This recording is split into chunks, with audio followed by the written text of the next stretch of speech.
Hi guys, welcome back to Let's Talk Expedition Africa. Hello, today I'm sitting with Bruce Viaene. Hi Bruce. Hey Heidi, how's it going? Good, and you? I love Good. your shirt and your hat. I'm really glad you noticed. I feel like we should be on Rodriguez right now. Well, to be honest, your setting, wherever there in your garden, it actually gives me the feeling like I'm chatting with you all the way in Rodriguez. Yeah, I just need a good drink and the island vibe. An island vibe. Oh, well, at least you're very close to the sea. I mean, the photos I've seen, what you post in the mornings, is just Yeah, just there. You can right hear it. there, just there. But, Yeah, and you can hear it. definitely. Oh, wonderful. Yeah, it wakes us you up. can I know smell the it. swell's big and all that. Hey, Bruce, and you can smell it. All that. All that.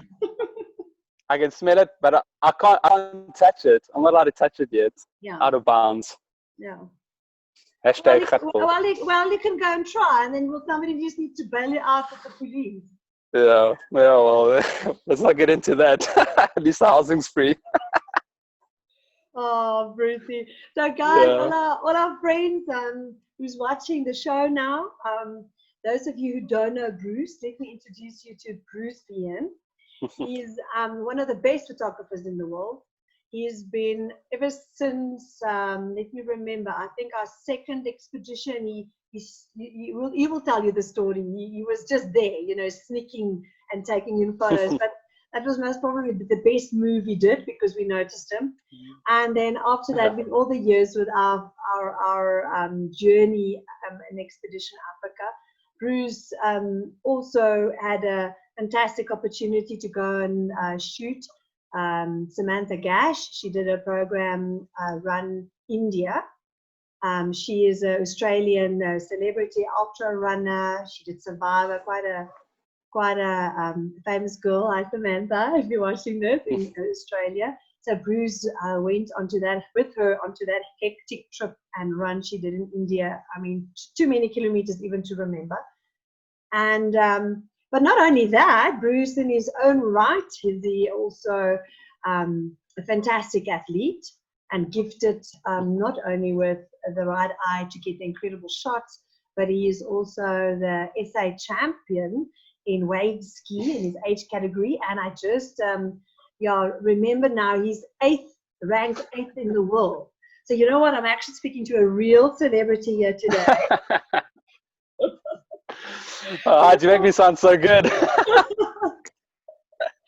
Well, over the years, all our and for the friends at home, all those incredible photos you see, they're obviously a big group of media we have on our races. And I am, having chats with some of them. And, obviously Bruce is one of our big contributors and those amazing shots. Like this year at Rodriguez, how insane was that underwater shots? I mean, that's like something I can't get out of my head. So, Bruce, please tell our friends, how did we meet so many years ago? Please refresh my memory. Sure. So I think it was your second Expedition Africa. You had a lot less rules back then. I just drove onto your course and I had a camera in my hand. I was with my sister. I remember she was pregnant and her husband, Craig Powell from Castle Lights, was racing. It was Castle Lights at the time. And they were racing. And so I just came along. I had Donovan Sims that introduced me to the sport a few months earlier. And you guys were down the road, Port Alfred it was. And we just cruised around. I photographed the teams sailing off a bridge, and I walked on, and it was just so cool to be able to just get used to it. I think you had Merrell was racing, and we were hooked. I remember one thing though, my brother-in-law was coming through like the middle of the night, and I was sleeping in the dorm. I just ended up somewhere. The Rhino place, was there like? Yeah, there was like a game farm. Yeah. Yeah, we had beds there. We hadn't even met. I just drove onto your course and I was sleeping in a bed, and my sister came to me. It's like, hey, the team's here. Come get a photo. I was like, no, tell Craig I say hi. I'm sleeping. Yeah, and then from there, we spoke over email and I came on board with you in Drakensberg, 2013, I think. I don't know. Yeah, that was 2013. So incredible moment. Yeah. Then So from there on, Drakensberg was phenomenal. What is, I mean, then, and after that, it was Wild Coast. You've met there Andreas and all the other guys. yeah, yeah, Um, those are yeah, incredible memories. What yeah. was So this it's year's? amazing because I think the friends are pretty amazing. Nikki Smith put up a photo of her and Smelly at the start of Expedition Africa Drakensberg, which was my one as well.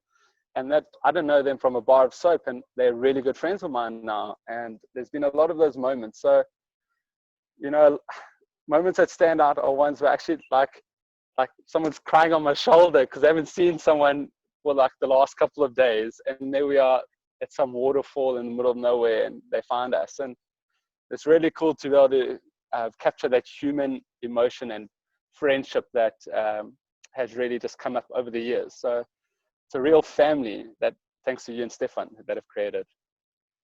Yeah, and you know now everybody and so many. I mean, yourself brought such a big group of friends and people together from the East London side. Yeah. Yeah, I mean, Bruce, from a photographer's perspective, why don't you share with our friends at home? You know, it's not always rosy. You know, you guys are sitting and Stefan is giving you in 1 hour a 500k route. I mean, and we expect you to be everywhere. And there's moments when you missed and moments when you're there. And I think, didn't you get lost? Now that I think back, didn't you guys get lost? Remember at was it Swaziland? Well, you didn't. Remember, you couldn't make Yeah. first guys. Remember, wasn't there something that happened? Then you couldn't make the first guys jumping Yeah. off into the canyon. Oh, hard. I mean, we get lost all the time. So there's definitely those moments. But it is tough out there. There aren't many like rosy moments all the time.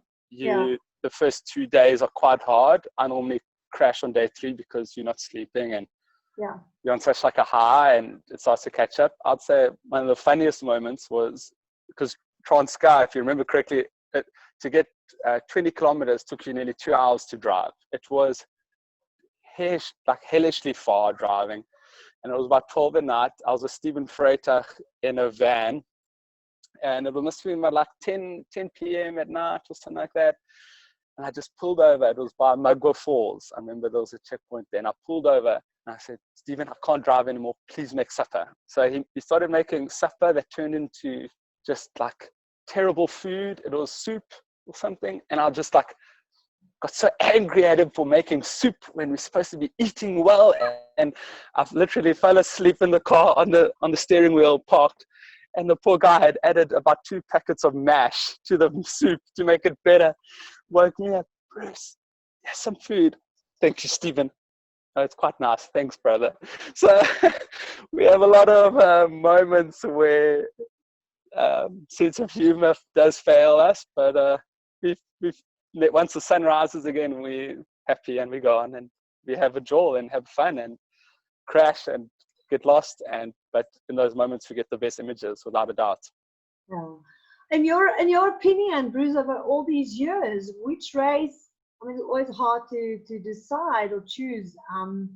But where do you feel like you've done your best work? Like, obviously, Sure. I mean, there's special moments in each race, not about the race, but your best work where you felt you've got the best images from a photography point of view. Yes, it's really tough. It's really hard. I'd say maybe Drakensberg. I know it's the first one, but I think that's what Transkei was great. Swaziland. No, you know what? I can't say which one. I can tell you parts because, like, I just think of Swaziland, and Swaziland, those potholes. If anyone did the Swaziland, they know those potholes. I mean, we lived in that gorge forever. Transkei with the rural backgrounds, Drakensberg, just the mountains. Rodrigues were the easiest. You made us work so easy with Rodrigues. It was just beautiful. So there's definitely points that just are, can we do it again kind of things. Yeah. Yeah, and it's incredible, these stories you always share and have, and the hardships out there. And I mean, from our side, it's incredible, and we always need to thank you guys because we know it's not always easy. We know you live out of your car, and every night I want images, and I want the images now, and I want it on Facebook and on Twitter and on Instagram, and then you're halfway still doing your last sunset shot, and it's like giving you maybe a window of 1 hour, and then the organization wants images. So it is not easy. I mean, we've seen over the years many photographers that came and gone, it's hard to, like you say, manage yourself over a period of like 4, 5, 6 days, and just every day produce what you're there for. Yeah. It's beautiful stuff over the last few years. I think. What is a highlight? I know your sister also started racing, and the family. So one of the highlights was one that year, I think it was Kocha, when she finished crossing the finishing line. Remember, it was all a lot of tears. Can you remember that? Yeah, definitely. It's I think having your brother-in-law race is one thing. Craig and I are very close, and always following him and sending feedback. But having your sister race, oh man! I mean, you've raced with your brother a bit as well. It's hellishly emotional. I mean, here you are bumping into her in the middle of the night. She looks terrible. Sorry, Michelle, I love you, but she looks terrible, and you're just like, it's a lot. So seeing someone who said, I'll never do Expedition Africa, it's too crazy, it's too long to do. I think she's done 2 or 3 now. I think this one would have been a 3rd one this year. But she's addicted to it. She's such a machine. I'm proudly scared of my sister because she is so hardcore. It gets emotional out there. And then my dad's at the finish line, and Craig comes to the finish line, and then Trystan obviously is working with us as well. So it's an emotional thing. I mean, a lot of family members. Yeah. So for those at home who don't know, I mean, Bruce's wife, he actually over the years, he met Trystan, and it so happens that she became my right hand on the races. She's in our HQ office, help us with social media and PR. And Trystan is just like a gentle soul to my heart, and I will chat with her another day, where she just gives us that support. And Bruce, how is the relationship to have your wife with you in the last few years, to have her with you at these races? How's that going? Heidi, how is it having your husband with you on your races? You know how it is. No, I think, emotions run high. It's the one person you can be truly honest with. And when you're grumpy at 3 a.m. because your kettle is not in your room, some team has stolen a kettle or something, she takes a lot from me, the poor lady. But I think you learn to also not take things personally, because I kind of had to answer to her at some stage to like send photos, and she'd be like, Bruce, where are your photos? I'm like, well, I am about 50 k's in the bush somewhere, like you'll get your photos. But just don't be too sensitive, and smile a lot. In the meantime, Heidi is asking, you must speak softly now. In the meantime, Heidi is asking, I need the photos of Bruce. Okay, Heidi, don't worry, I'll get the photos from Bruce. Bruce, where's that photo? Yeah, exactly. But it's amazing, and it's really cool to be able to have someone that shares in the experiences with you and knows exactly how it is.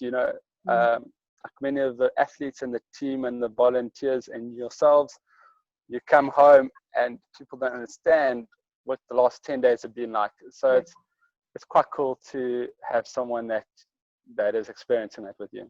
Yeah, it's also that big coming home afterwards. It is a big drop in emotional energy, and sometimes you're down. Quite after such a high adrenaline rush and excitement and build up for something, and then you come back.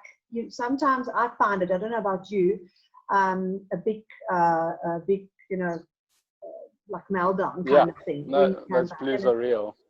And it's wonderful to have then your support, your person who's actually been with you through it there, even though husband and wife is a conversation for another day. I think we can do a whole program on the dynamic. Yeah. I'm Definitely. surely Yeah. I can be the proof of that. That we've made it through all these years. It's just it's a blessing. But Brucey, thank you so much for chatting with me. I would like also to tell our Yeah. friends at home, everybody is in East London by now. You all know Bruce. Bruce took obviously all these experiences gained as a photographer. There was a big gap in the market in East London, and there's phenomenal athletes and such a big, obviously amazing scenery. And Bruce actually started over the last few years, organizes a few, like from 25K races to night trail running races. And also he's by now it's a solid race in South Africa, the Transkei Tuff, the Merrell Transkei Tuff race. Bruce was ready to host it now, a month or so ago, and also have to postpone for a little bit later. Yeah. But for those of you who wants to race and you're not can't do Expedition Africa yet, I always say to people, those kind of 120K races like Bruce's Transkei Tuff. It's got an excellent pedigree, and we've done the race ourselves, myself and Stefan. It's absolutely beautiful, wonderful. So please get in touch with Bruce and start doing those races, and hopefully ultimately you can do Expedition Africa. Cool. Bruce, before I go out, please share with us, what is your dreams with the wave ski? Are you going to take over the world? I know you are very serious with your sport. Please share with us. Yeah, so I just, before I tell you, I just want to thank you though for the Merrell Transkei Tuff. I think Chris and I have had like a really good opportunity to work with you and Stefan closely, intimately with Expedition Africa, and we've learned so much from you, and it's because of your event that these others have sprung out. We're just offering the Eastern Cape just a closer to home kind of race, and I think if you do our race, it's very similar to yours in a way, because we've learned from you guys. So thank you for that. Back into the wave skiing. I am very fat at the moment, Heids. I'm hiding it well, but I'm eating and I'm not training. Obviously, we're not able to surf, but it's bad. It's very bad. And so, World Champs has been postponed till next year, and hopefully getting to Peru for World Champs, keep training, keep being fit. It's so good just being healthy in that. So as soon as back in the water, I'll try to take over the world again. Okay. Well, Bruce, from our side, all the best. All the best. I know there's no filming happening in this time, but all the best for the career of photography, and keep on giving us that incredible shots and memories, which not a lot of people have the eye for it. We always say that you've got a wonderful eye. All the best with Transkei Tuff, the family life, the wave ski, all these things you've been up to. And God bless, and thank you for sharing a wonderful, wonderful journey with us, with myself and Stefan. We are very grateful for you and Kirsten. Thank you also for the time that you've given us. Thank you. I'll definitely will do. The little one, she's sleeping at the moment, but thanks, Heids, and thanks for all you've done for the family you've introduced us to, and all the best. We're excited. It's going to be a good future. Keep well. We'll see you again at the next race, and get into fit six-pack, huh? I want to see the six-pack. For sure. Bye, Brucey. Oh, beers. Bye-bye. Thank you. Bye. Cheers, Heids.